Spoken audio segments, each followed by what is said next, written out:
Hello， 大家好，我是妮妮家的汉堡，今天继续为大家带来搞笑脑洞美漫《辛普森一家》第28季第6集。今天是9月的第一个周六，也是春田镇青少年橄榄球比赛的开幕式。在这激动人心的日子，所有人都涌向了同一个地方——童子军运动场。在人们的欢呼声中，春田队登场了。然而，孩子们没跑几步就被扑面而来的迷烟给淹没了，他们看不清路，就在里面乱走乱撞。妈妈们听到撞击声后吓坏了，抱着自家孩子就冲进了医院。不等医生开口，他们就冲向了核磁共振仪器，结果人人都想优先，反倒让孩子们伤得更重了。无奈之下，春田镇只得暂停了青少年橄榄球项目。可新的问题又出现了，如果不打橄榄球，孩子们该何去何从？针对这个问题，镇上召开了镇民大会，习医生提议改打棒球，可海伦不同意，因为棒球手都吃类固醇，要是不吃的话，就不会有全垒打。这场交锋点燃了整个会场的气氛，所有人都开始自说自话，却没有人闭嘴聆听别人的意见。个别声音大的人的话倒是能被听见，可他们那些提议没一个是靠谱的。可怜眼镜爸一直在人群中游荡，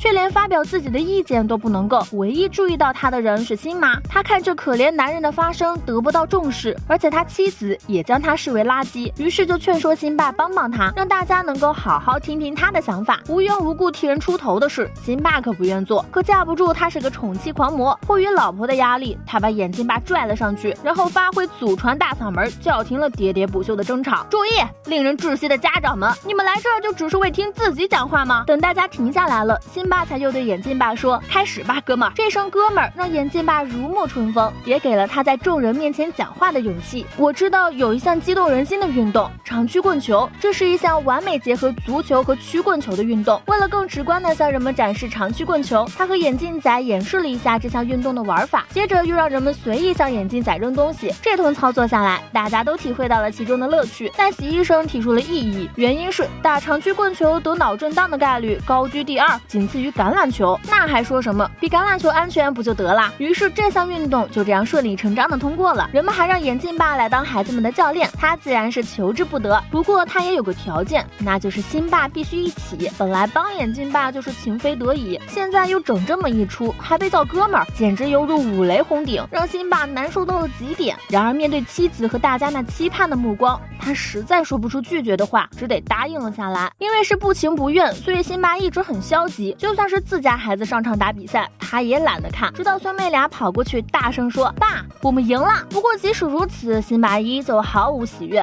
在他看来，这不过是孩子们在自我安慰。对，我们都是赢家，因为失败是成功之母嘛。可他没想到的是，这群孩子真的赢了，而且还是以压倒性的胜利。这是他生命中第一次可以真心的说一句打得好，还可以尽情嘲讽对手的失败。比赛结束后就是庆功宴的环节了，这次的胜利也让辛爸对眼镜爸的印象有所改观，毕竟他这俩孩子从前可从没这样取胜过。他想知道眼镜爸为何如此了解长曲棍球。眼镜爸说那是他大学的时候，当时他是长曲棍球校队的明星攻手，甚至有望进密尔沃基变焦队打职业赛。然而在他拿了得胜球后，与观众击掌时一不留神记在了学校吉祥物上，当时他的手腕就断裂了，进入变焦队的梦想也由此化成了泡影。这么多年过去了，虽然手腕早已复原，但当时的阴影还一直笼罩在他的心头。我从没与我的儿子击掌过，不过也因此他特别感谢辛爸，若不是辛爸的帮助，他也不可能有机会重新站在球场上，所以他特别珍视这段友谊。因为周末有锦标赛，周六早上6点，兄妹俩就准时来叫老爸起床。这俩也是有本事，辛爸睡那么死都被拖了起来。在辛爸极度不情愿之下，他们的旅程开始了。除了有大清早被叫醒的烦躁，更让辛爸难受的是眼镜爸无时无刻不在强调兄弟情，又是循环播放《哥们儿》这首歌，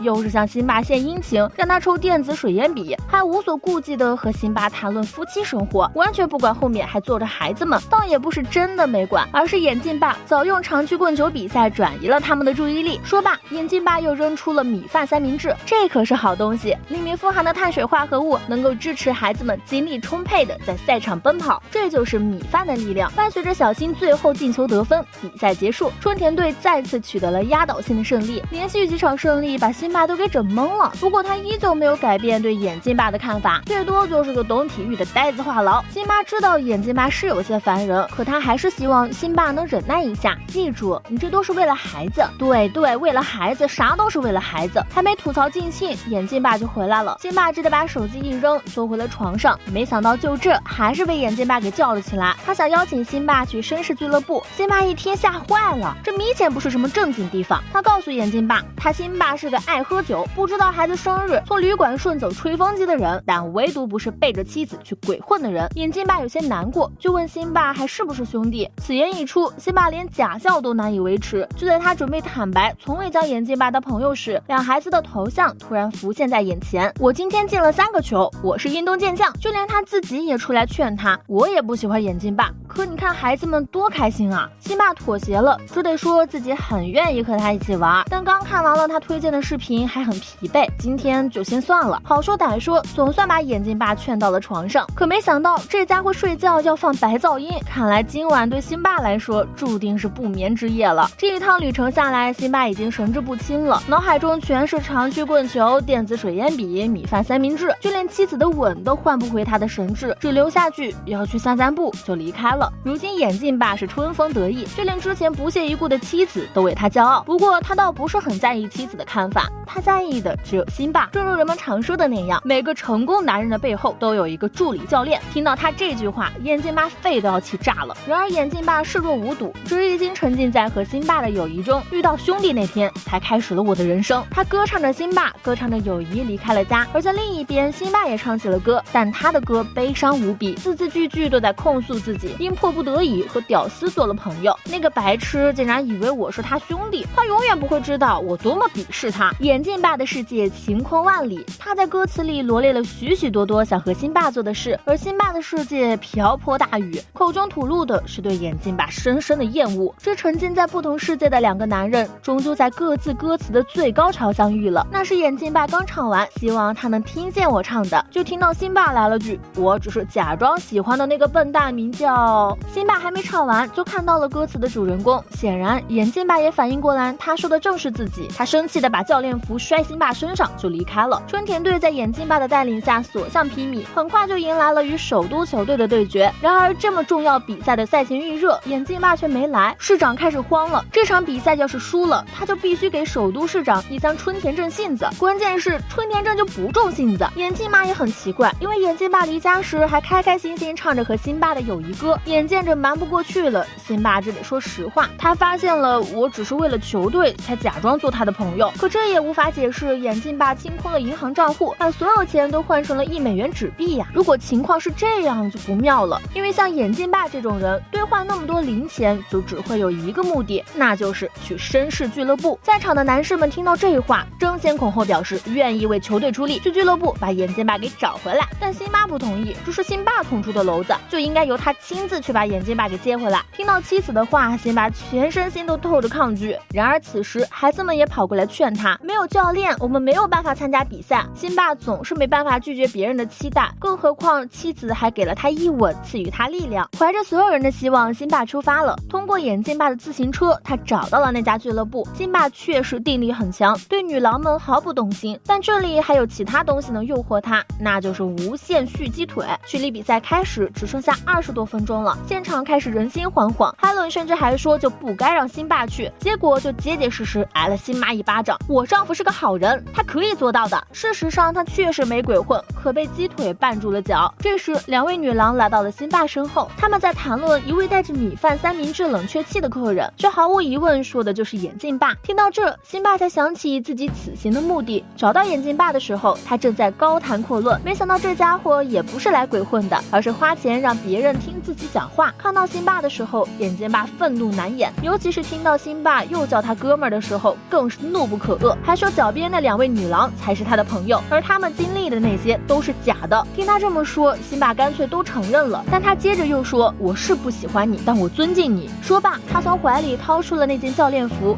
尊敬，这是拿钱也买不来的一种感情。眼镜爸站了起来，答应和辛巴前往赛场。不过在这之前，他们还需要处理15000的账单，这也简单，整个烟雾弹就行了。但即使如此，想逃出去也并不容易。俱乐部的每个出口都被堵死了，他们被彻底困住了。孩子们指望我们却让他们失望了。2人的交谈被女郎们听到了，他们也都是有孩子的人，并且愿意为他们做任何事。接着他们就说送2位父亲去赛场。此时在赛场上，因为眼镜爸爸迟迟没出现，裁判只能判定春田队弃权。然而即将吹哨的时候，直升机降临了赛场，在这最后一刻，他们终于赶来了。有了教练，孩子们自然是轻而易举赢得了胜利。在庆功宴上，辛巴主动伸手邀请眼镜爸击掌，伴随着一声清脆的撞击声，两人的手腕都骨折了。更要命的是，眼镜爸又放起了那首哥们儿，辛巴都恨不得把自己捂死在床上。为了孩子们，辛巴真是付出了太多，不仅要勉强跟合不来的人做朋友，还得强颜欢笑，表明一切都是出于自愿。但是千人千面，又何必非要为难自己呢？如果实在无法共处，那还不如把话说开。若是他早些大大方方承认，